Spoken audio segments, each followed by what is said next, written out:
अस्सलाम वालेकुम nine class. Chapter number 7 electrochemistry lecture number 3। इसमें आज हम इलेक्ट्रोलाइटिक सेल और इलेक्ट्रोलाइसिस को पढ़ेंगे। So the electrolysis involves redox reaction. Electrolysis के अंदर रिडॉक्स रिएक्शन होता है and carried out in electrolytic cell, और वो इलेक्ट्रोलाइटिक सेल के अंदर किया जाता है। ठीक है, हमने अपने फर्स्ट लेक्चर के अंदर जब इंट्रोडक्शन पढ़ा था सेल का, तो हमने कहा था एक होता है इलेक्ट्रोकेमिकल सेल और दूसरा होता है इलेक्ट्रोलाइटिक सेल। इलेक्ट्रोकेमिकल सेल के अंदर ये खासियत थी कि वो केमिकल एनर्जी से इलेक्ट्रिकल एनर्जी बनाता था। ठीक है, और इलेक्ट्रोलाइटिक सेल के अंदर ये होता है कि ये इलेक्ट्रिकल एनर्जी से केमिकल रिएक्शन करवाता है, केमिकल एनर्जी जो है वो फॉर्म करवाता है। ठीक है, इन इलेक्ट्रोलाइसिस, अब इलेक्ट्रोलाइसिस में होता क्या है, current passes through an electrolyte. Current जो है वो पास होता है इलेक्ट्रोलाइट के अंदर से। इलेक्ट्रोलाइट हमने पढ़ा था ऐसे सब्सटेंसेस जिनके अंदर से करंट जो है वो पास हो सके। ठीक है, due to migration of charges, current pass होता है किसी वजह से, माइग्रेशन के चार्जेस के माइग्रेट होने की वजह से, चार्जेस के एक जगह से दूसरी जगह जाने की वजह से। ठीक है, कैथोड से एनोड की तरफ और एनोड से कैथोड की तरफ जब चार्जेस जाते हैं पास होते हुए इलेक्ट्रोलाइट के अंदर से, तो एक अमल होता है जिसे हम इलेक्ट्रोलाइसिस कहते हैं। ठीक है, this type of cell which uses electricity for a non spontaneous reaction to occur is called electrolytic cell. ऐसे सेल जो इलेक्ट्रिसिटी का इस्तेमाल करते हैं एक ऐसे रिएक्शन के लिए जो नॉन स्पॉन्टेनियस हो। बच्चों यहाँ पर नॉन स्पॉन्टेनियस का मतलब ये है कि ये रिएक्शन ऐसे होते हैं जब तक आप इसको इलेक्ट्रिसिटी देते हैं ये तब तक रिएक्शन चलते हैं, जैसे आपने इलेक्ट्रिसिटी बंद कर दी ये रिएक्शन खत्म हो गया। ठीक है, इसीलिए जो है इलेक्ट्रोलाइटिक सेल्स का जो है इस्तेमाल थोड़ा कम किया जाता है, क्योंकि उनकी यही एप्लीकेशन एक समझे डिसएडवांटेज है कि जब तक उनको इलेक्ट्रिसिटी दी जाएगी तब तक वो काम करेंगे, जैसे इलेक्ट्रिसिटी रुक गई वैसे वो बंद हो जाएंगे। ठीक है, ओके। अब एग्जांपल है हमारे पास इलेक्ट्रोलाइसिस की, एक डायग्राम के जरिए उसको हम थोड़ा सा एलाबोरेट करते हैं, समझते हैं इस बात को। देखिए, इलेक्ट्रोलाइटिक सेल के अंदर जो है वो तीन चीजें होती हैं।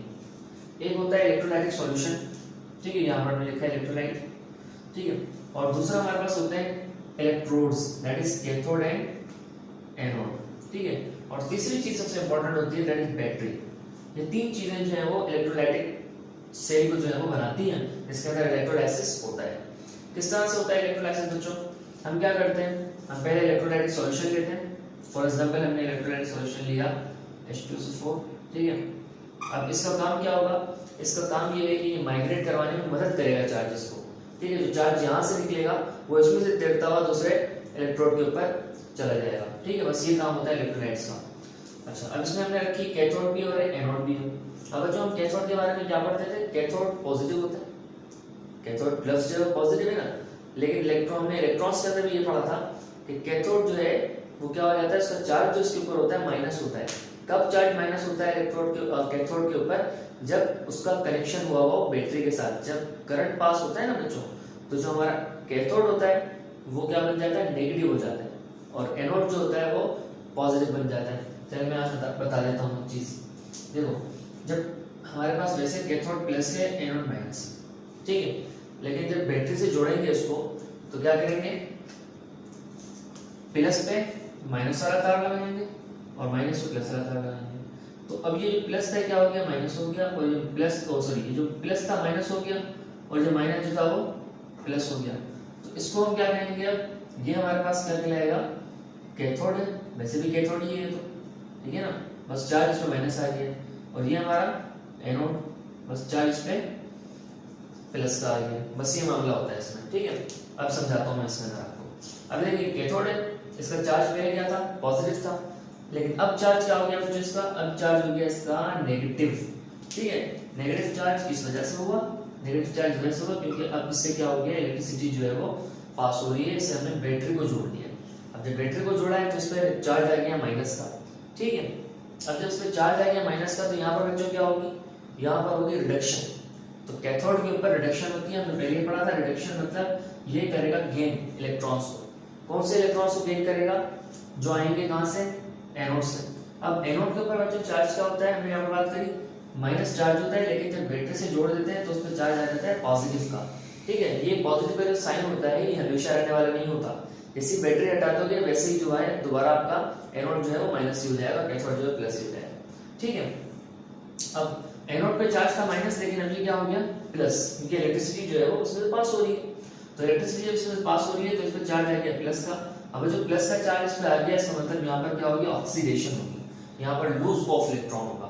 वहां पर कैथोड पे गेन ऑफ इलेक्ट्रॉन, एनोड पे लूज ऑफ इलेक्ट्रॉन। अब ये जो लूज ऑफ इलेक्ट्रॉन है, जो दो इलेक्ट्रॉन यहाँ से मिसाल दी है मैंने तो ये है, ठीक है, दो इलेक्ट्रॉन्स की, वहां पर दो इलेक्ट्रॉन शिफ्ट करवा दिए, यहाँ पर दो इलेक्ट्रॉन निकलवा दिए हैं इसमें से, तो ये मिसाल है सिर्फ, ठीक है, ऐसा लाजमी नहीं है कि हो। अब m की जगह पर मैं ये कह दूं कि ये कॉपर है, ठीक है, x की जगह पर मैं कह दूं कि ये जिंक है, तो थोड़ा मामला जो है वो सेट हो जाएगा, कॉपर जो है गेन कर लेगा, जिंक जो है वो लूज कर देगा, ठीक है। तो इसने ये दो इलेक्ट्रॉन लूज किया। अभी दो इलेक्ट्रॉन क्या करेंगे, जैसे एनोड से दो इलेक्ट्रॉन निकलते हैं ना बच्चों, इस एनोड से क्या निकलेंगे, दो इलेक्ट्रॉन निकलेंगे, ठीक है, और इस पे हमारे पास क्या होगा, दो इलेक्ट्रॉन ऐसे हो जाएंगे।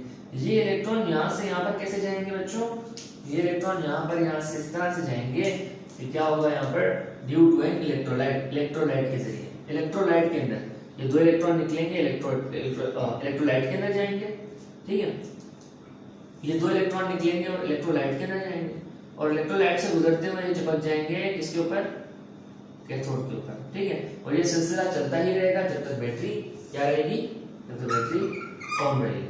जैसे बैटरी ऑफ कर देंगे ये रिएक्शन रुक जाएगा, क्योंकि ये नॉन स्पॉन्टेनियस रिएक्शन है, ठीक हो गया। अच्छा, अब एप्लीकेशंस ऑफ इलेक्ट्रोलाइसिस, उससे पहले हाँ एक बात और बताऊं, अक्सर एमसीक्यूज में हमसे पूछ लेते हैं सवाल कि एक इलेक्ट्रोलाइटिक सेल है, उसके अंदर आपने बताना है कि कैथोड पे क्या हो रहा है और एनोड पे क्या हो रहा है। तो कैथोड पे बच्चों हमेशा इलेक्ट्रोलाइटिक सेल के अंदर कैथोड पे हमेशा रिडक्शन होती है और एनोड पे हमेशा ऑक्सीडेशन होती है, ठीक है। सो एप्लीकेशंस पे आ जाते हैं जल्दी से। एप्लीकेशंस ऑफ इलेक्ट्रोलाइसिस क्या है बच्चों, used to prepare sodium metal, sodium metal को जो है प्रिपेयर करने के लिए इस्तेमाल किया जाता है इलेक्ट्रोलाइसिस का अमल, फ्रॉम मोल्टेन NaCl के अंदर से बाय डाउन सेल के जरिए, ठीक है। ये भी अगर आपके पास वो सेल है, इलेक्ट्रोलाइटिक सेल है, ठीक है, इलेक्ट्रिसिटी का इस्तेमाल होता है इसमें। यूज्ड, सेकंड है used to prepare sodium hydroxide, caustic soda, sodium hydroxide को हम कास्टिक सोडा भी कहते हैं, ठीक है, ये आपका सर्फ में इस्तेमाल होता है। तो कास्टिक सोडा को बनाने के लिए इस्तेमाल किया जाता है from aqueous NaCl, aqueous NaCl से इस पानी के अंदर मिला हुआ होगा, सेलाइन के अंदर से हमने, सेलाइन के अंदर मौजूद है, सेलाइन के अंदर से हमें क्या बनाना है, सोडियम हाइड्रोक्साइड बनाना है, तो इस्तेमाल किसका करेंगे, नेल्सन सेल का करेंगे, ठीक है। अच्छा, used for extracting of aluminium, extraction जो है वो की जाती है मेटल्स की, एल्युमिनियम जैसे, ठीक है, इसी इलेक्ट्रोलाइसिस के जरिए। Use for refining copper, copper को रिफाइन करने के लिए इस्तेमाल किया जाता है कॉपर सल्फेट के सॉल्यूशन के अंदर से, कॉपर सल्फेट में से कॉपर को जो है वो अलग किया जाता है इसके जरिए, इलेक्ट्रोलाइसिस के जरिए, ठीक है। एक और काम भी होता है इलेक्ट्रोलाइसिस का, इलेक्ट्रोप्लेटिंग होती है, एक मेटल के ऊपर दूसरे मेटल की लेयर चढ़ाई जाती है इलेक्ट्रोलाइसिस के जरिए। तो इसकी एप्लीकेशन बहुत सारी हैं, इलेक्ट्रोलाइसिस की बहुत सारी एप्लीकेशंस हैं, लेकिन वही बात है कि एक एक्सपेंसिव है थोड़ा सा ये काम, ये प्रोसेस एक्सपेंसिव है, ठीक है, क्योंकि इलेक्ट्रिसिटी चाहिए होगी इस काम को करने के लिए, और जो है इसके अलावा जैसे हम कहते हैं कि पानी जो है वो पानी ही बनाया जाता है इलेक्ट्रोलाइसिस के जरिए, प्योर वाटर जो है ना इलेक्ट्रोलाइसिस के जरिए बनाया जा सकता है। लेकिन वही बात कि जिन ममालिक में इलेक्ट्रिसिटी महंगी होती है उन ममालिक में ये नहीं किया जाता काम, ठीक है, जिन जहाँ पर सस्ती है इलेक्ट्रिसिटी वहाँ पर बनाते हैं पानी को इलेक्ट्रोलाइसिस के जरिए, प्योर पानी बनता है, और ये भी काम होते हैं वहाँ पर। लेकिन पाकिस्तान में जो है वो इन कामों पर थोड़ा सा पीछे रह जाता है, बिकॉज पाकिस्तान में जो है वो इलेक्ट्रिसिटी काफ़ी महंगी है। तो ये था खैर आज का लेक्चर हमारा इलेक्ट्रोलाइसिस के ऊपर, होपफुली आपको समझ आया होगा। इंशाल्लाह नेक्स्ट लेक्चर के अंदर आपसे मुलाकात होगी, तब तक ख्याल रखिएगा, अल्लाह हाफिज़।